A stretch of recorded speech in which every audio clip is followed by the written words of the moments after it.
总有人不信邪要买第一批车，今天我来实际拍拍这辆量产车，给各位脑子一热想激情下单的朋友们降降温。视频比较长，各位可以自行跳转到感兴趣的部分。那么我们马上开始。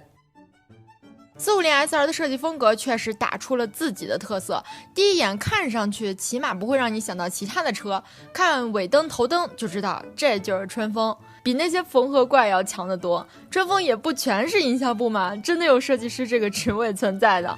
漆水质感只能说不值得一夸，比豪爵那种珍珠漆面还是有一些差距。转向灯集成在后视镜上，这点是中小排量里的首个，我很吃这个设计啊，看起来就像一个很牛逼的车哈。缺点是倒车刮碰的话，换配件也会更贵。定风翼这个小叉啊，不是胶水粘的，起码不能空手直接拆，也比较稳固，高速也不会噼里啪啦的响。重新设置的前脸，下巴更尖，前脸更凶也更饱满，全车 LED， 还有呼吸灯效，不是廉价的鬼火少年画风，实际看很有质感。满分5分，外观我给4.2分，主要的扣分项在于排气。排气真的不行啊，我得捂着眼才能接受。主驾坐垫和速轮跑车类似，仿鹿皮材质，质感好，还防水，屁股坐着也舒服。但是挡泥板的体验就略微将就了，又翘又高，坐垫还薄，能坐人吗？能坐，但是体感非常不好。说好听点是舒筋活络，说难听点就是一顿刮骨，尤其是屁股肉没那么多的瘦子们，非常不友好。你可以把它当做一个颜值大于实用性质的头风后盖。没错，450SR 是有3种坐高可以选，但可惜的是啊，只有盲定的时候可以不加钱选择。目前量产版的坐高都是795标准版。我今天身高是170，体重110，坐上去的状态是这样的，骑行状态是这样的。邀请一下店员曾老师试驾一下身高体重信息，我打在屏幕上。795咪咪看起来比较吓人啊，但是450车身腰部收窄，实际上比我780咪咪的500更要脚踏实地。所以呢，如果你超过178，这个腿啊就显得有点憋屈，推荐加点钱买个815咪咪高坐版。15到160的身高区间可以搞一个低坐版。坐下来就跟大家说说车手的视角。首先是3星连板这部分，处女座的朋友们可以先走啊，可以先走。哎，都走了吧？3、2、1，哎，左右减震盖都是对称的，你偏偏要在中间钥匙孔位这边，你给我搞一个斜刘海，什么意思？手把按键不但赶回了喇叭、转向灯的位置，还重新使用了新模具，这点要点赞。波动反馈也很清脆啊。给你们趴近点看看细节，接缝很齐，基本上不爬上去看的话，看不出来有什么缝。车架的焊缝也比较讲究啊，没有拉手或者是对不齐的情况。仪表开机很流畅顺滑，不仅如此，每一个显示模块也做了渐变显示效果，可视度也不错。2种主题可以选，切换响应也很快，但是这个转速表区间就显得有一些拥挤啊，反正没有那么的震撼。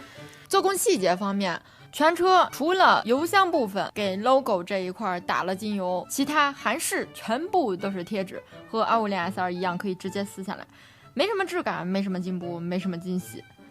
满分5分，漆水细节方面我给4.2分。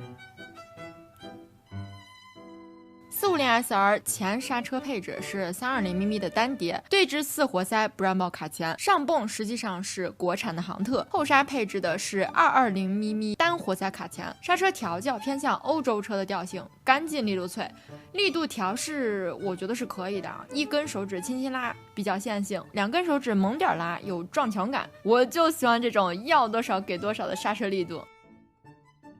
450SR 使用的是余安37咪咪不可调倒置前减，后置减震可调，市区跑130以内的话没什么过分软脚的感觉，但是它的刹车实在配得太好了，每次急刹就开始点头，前减的下沉感受很明显，越发显得这个前减软脚了。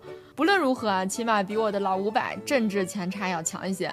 这样的调教非常适合在市区道路里边骑啊，非常舒服。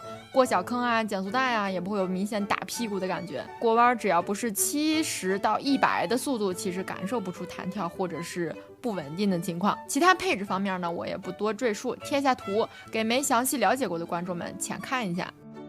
当初春风在盲定的时候啊，宣传自己4秒俱乐部，我其实第一反应是非常难受。要它真实现了，越级吊打500cc排量的车，逆降400被吊起来鞭打，我手里的老500也彻底砸在了手里，又贵又不行。如果它实现不了，我也突然难受，少了一个蹭热度的机会啊！我看了非常多专业的车评人实测啊，并各做出了4秒3的成绩，2档段有可以破百。不管是不是特调，起码人没有虚假宣传，对不对？确实做出了这个成绩。我们普通车友能不能测得到，我不清楚，反正我今天也测不了，我又不专业。但是我看到成绩了，我会觉得这是一部好车，值得入手的猛车，加速更牛的跑车，我觉得是可信的。50匹马力，极速突破190，这点我要给4.4分啊。剩下的空间就留给时间验证一下发动机是否经久耐用，品质是否过硬。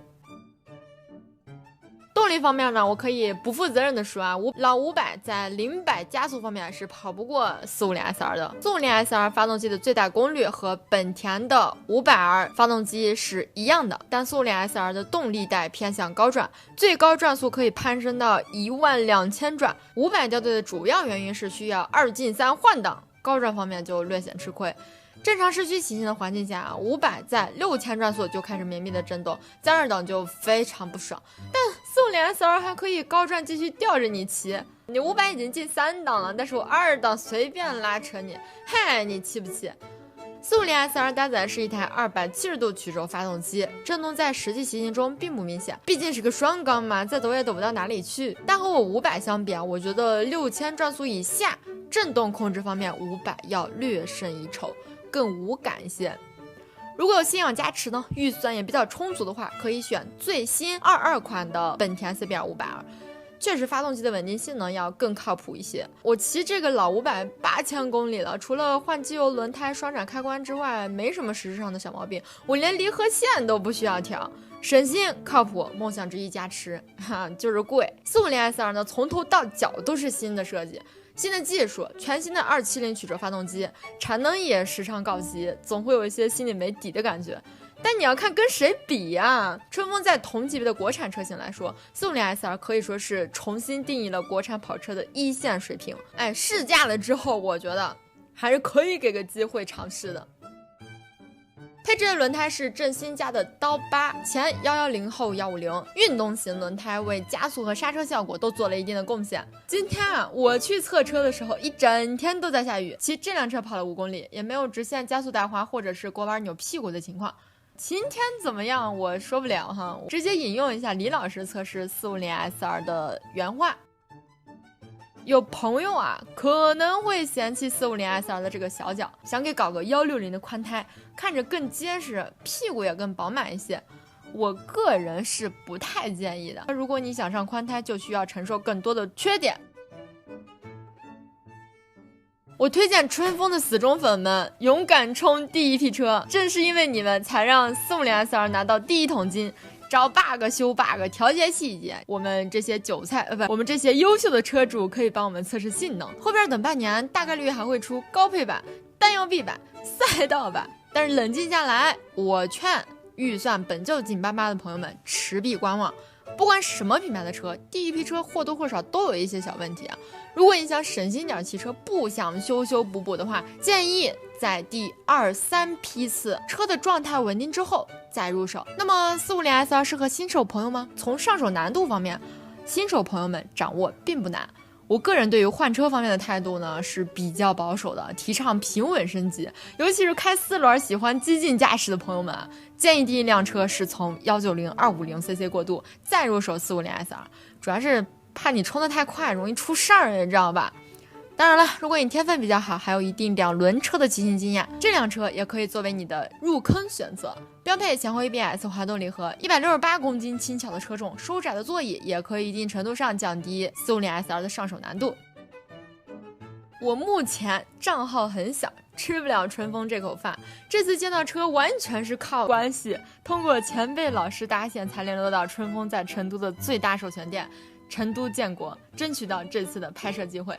兜里呢1200，我只是单纯的想蹭一下新车热度啊，不是单纯的想体验一下450 SR 270度起轴的魅力。我呢主要是推荐好用的装备，赚一波油钱，比如耳机 Cardo Edge， 给大家展示一下 GBL 40mm的魅力。这次升级看点蛮多的，比如 DMC 2.0 技术啊，续航升级到了13个小时啊 ，Type C 快充啊。但是最让我感兴趣的还是这个磁吸卡扣，超级结实稳定，就算你头盔掉了，耳机都不会掉。之后我会单独出一期视频和同为升级 GBL 的文脉通同场对比，各位可以期待一下，这里就不多赘述了。最后快速进行一下春风450 SL 的总结，对没说到的地方这里再简单做个补充。它有一个小设计啊，但是大多数人都用不上。正反档有一个超强防滑处理的大钉脚踏，仪表下方还预留了充电接口，不过后续需要买对应的 USB 配件才可以用。车机交互的系统体验也比较好。缺点总结一下，配置上有一个硬伤，就是前段的减震软不可调。外观细节上，排气的款式不好看，面对4个起步的油耗来说，14升的油箱还是略微的吃紧。好了，以上就是今天全部内容了。如果你还有想看的车，欢迎在评论区留言。我们下期视频再见，拜了个拜。